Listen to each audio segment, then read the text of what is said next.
అందరికీ నమస్కారం. నా పేరు దుర్గా. ఈరోజు మనం రిట్స్ గురించి తెలుసుకుందాం. అసలు రిట్స్ అంటే ఏంటి?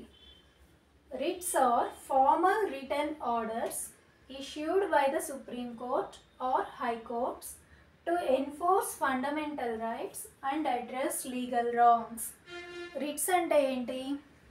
ఈ సుప్రీం కోర్టు, హై కోర్ట్స్ జారీ చేసే ఒక రిటన్ ఆర్డర్ అన్నమాట.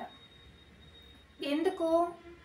టు ఎన్ఫోర్స్ ఫండమెంటల్ రైట్స్, ప్రాథమిక హక్కుల్ని అమలు చేయటానికి, అండ్ అడ్రస్ లీగల్ రాంగ్స్, చట్టపరమైన తప్పుల్ని పరిష్కరించడానికి ఈ సుప్రీంకోర్టు ఆర్టికల్ 32 ప్రకారం అధికారం కలిగి ఉంది.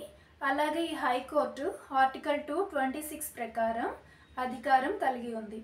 ఈ రిట్స్ని ఇష్యూ చేసే అధికారం సుప్రీంకోర్టుకి, హైకోర్ట్స్కి ఉంది.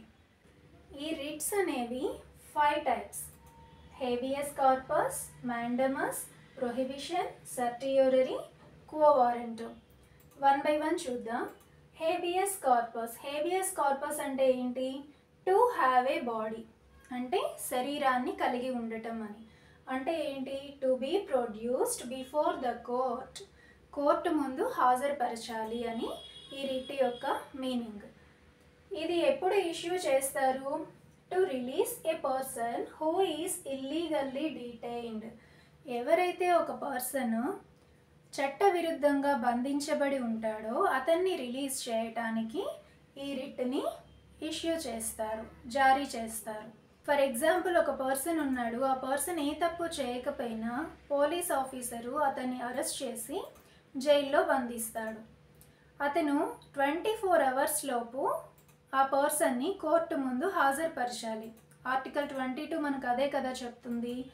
ఎవరైనా ఒక పర్సన్ని అరెస్ట్ చేసినప్పుడు వాళ్ళని 24 hours లోపు కోర్టు ముందు హాజరుపరచాలి అని ఆర్టికల్ 22 చెప్తుంది. కానీ ఇతను అలా చేయడు, ఆ పర్సన్ని బంధించి ఉంచుతాడు. అప్పుడు ఆ పర్సన్ యొక్క ఫ్యామిలీ మెంబర్స్ కోర్టులో కంప్లైంట్ ఫైల్ చేసుకోవచ్చు.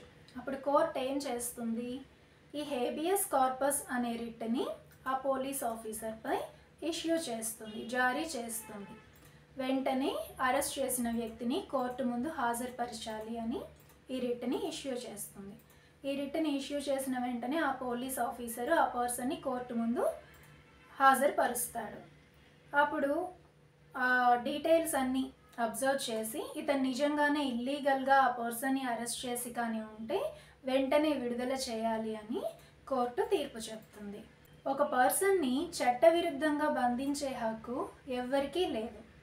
సో ఈ రిట్ యొక్క మెయిన్ ఆబ్జెక్ట్ ఏంటి అంటే to release A person who is illegally detain, చట్టవిరుద్ధంగా బంధించబడి ఉన్న వ్యక్తిని రిలీజ్ చేయడమే ఈ రిట్ యొక్క ముఖ్య ఉద్దేశం అన్నమాట. Next, mandamus. Mandamus means command. Command అంటే ఆదేశం ఇవ్వటం లేదా ఆర్డర్ ఇవ్వటం అని దీని మీనింగ్. ఇది ఎప్పుడు ఇష్యూ చేస్తారంటే to compel action when a public official has failed to perform a legal duty. Public official అంటే ప్రభుత్వ అధికారి failed to perform a legal duty, అతని యొక్క డ్యూటీ చేయడంలో ఫెయిల్ అయితే అతన్ని కంపెల్ చేసి అతని చేత ఆ డ్యూటీ చేయించడానికి ఈ రిట్ని యూజ్ చేస్తారు. ఫర్ ఎగ్జాంపుల్, ఒక పర్సన్కి పాస్పోర్ట్ కావాలి. ఆ పాస్పోర్ట్ అప్లై చేసుకోవడం కోసం కావలసిన అన్ని డాక్యుమెంట్స్ పర్ఫెక్ట్గా సబ్మిట్ చేసి పాస్పోర్ట్ అప్లై చేసుకుంటాడు.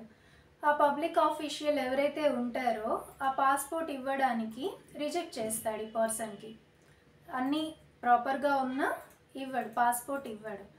అప్పుడు ఆ పర్సన్ ఏం చేస్తాడు? కోర్టులో కంప్లైంట్ ఫైల్ చేసుకుంటాడు. అప్పుడు కోర్టు ఏం చేస్తుంది?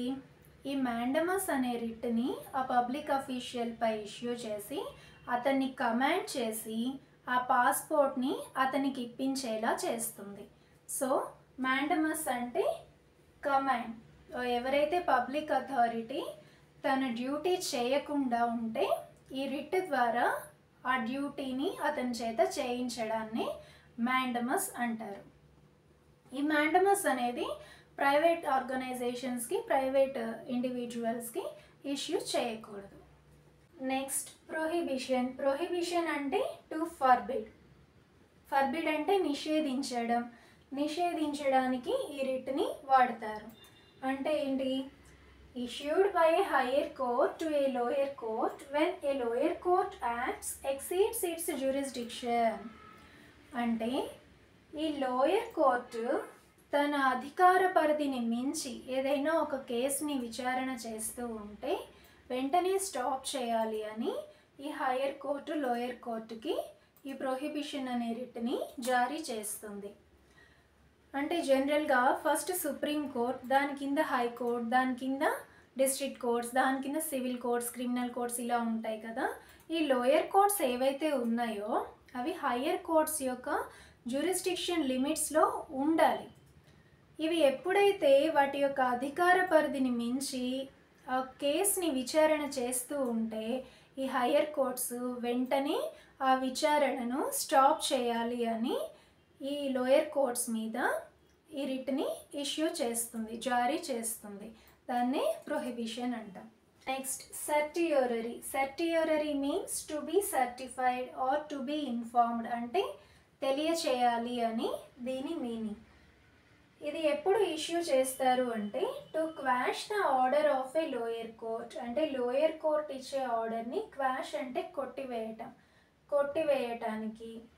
And transfer a case from a lower court to a higher court. ఆ కేస్ని హయ్యర్ కోర్ట్కి ట్రాన్స్ఫర్ చేయమని చెప్పడానికి ఈ రిట్ని యూజ్ చేస్తారు.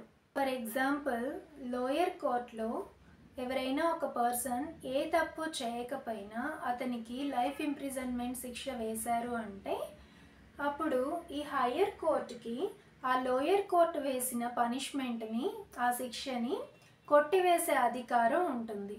అదేవిధంగా ఈ సర్టియోరరీ రిట్ని ఇష్యూ చేసి ఆ కేసు యొక్క వివరాలు ట్రాన్స్ఫర్ చేయమని ఈ లోయర్ కోర్ట్కి హయ్యర్ కోర్టు ఆర్డర్ ఇస్తుంది. Next quo వారెంటో. Quo వారెంటో means what is your authority, అంటే మీ అధికారం ఏంటి, మీకు ఏ అధికారం ఉంది అని దీని అర్థం. ఇది ఎప్పుడు ఇష్యూ చేస్తారంటే to ensure that the person holding a public office is qualified to hold the office. ఒక ప్రభుత్వ పదవిలో ఉండే ఒక వ్యక్తి ఆ పదవిని నిర్వహించడానికి అతనికి అర్హత ఉందా లేదా అని నిర్ధారించడానికి ఈ క్వో వారెంటో అనే రిట్ని వాడతారు. ఫర్ ఎగ్జాంపుల్, ఒక గవర్నమెంట్ స్కూల్ ఉంది. ఆ గవర్నమెంట్ స్కూల్లో ప్రిన్సిపల్ని బలవంతంగా ఒక రౌడీ షీటర్ వెళ్ళగొట్టి ఆ స్కూల్ని ఆక్రమించుకొని అక్కడ తన ఇష్టానుసారంగా ఆ స్కూల్ని రన్ చేస్తూ అక్కడ పిల్లలకి ఏవైతే గవర్నమెంట్ నుంచి వచ్చే సప్లైస్ అందనివ్వకుండా దుర్వినియోగం చేస్తూ ఇలా ఉంటే ఈ ప్రిన్సిపల్ కోర్టులో కంప్లైంట్ ఫైల్ చేయవచ్చు. అప్పుడు కోర్ట్ ఏం చేస్తుందంటే ఈ క్వో వారెంటో అనే రిట్ని ఆ రౌడీ షీటర్పై ఇష్యూ చేసి మీరు ఏ అధికారంతో మీరు ఆ స్కూల్ని రన్ చేస్తున్నారు, వెంటనే మీరు ఆ పదవిని ఖాళీ చేయాలి అని కోర్టు ఆ రౌడీ షీటర్కి ఆర్డర్ ఇస్తుంది. ఈ రిట్స్ని కాన్స్టిట్యూషనల్ రెమెడీస్ అని కూడా అంటారు. ఎక్స్ప్లెయిన్ వేరియస్ కాన్స్టిట్యూషనల్ రెమెడీస్ అన్నా, ఎక్స్ప్లెయిన్ అబౌట్ రిట్స్ అన్నా రెండు ఒకటే. ఈ 5 రిట్స్ చాలా ఇంపార్టెంట్. ప్రతి ఒక్కరూ ఈ రిట్స్ గురించి ఖచ్చితంగా తెలుసుకోవాలి. ఇదండి ఈరోజు వీడియో. ఈ వీడియో కనుక మీకు నచ్చినట్లయితే లైక్ చేయండి, షేర్ చేయండి, సబ్స్క్రైబ్ చేయండి. Thanks for watching.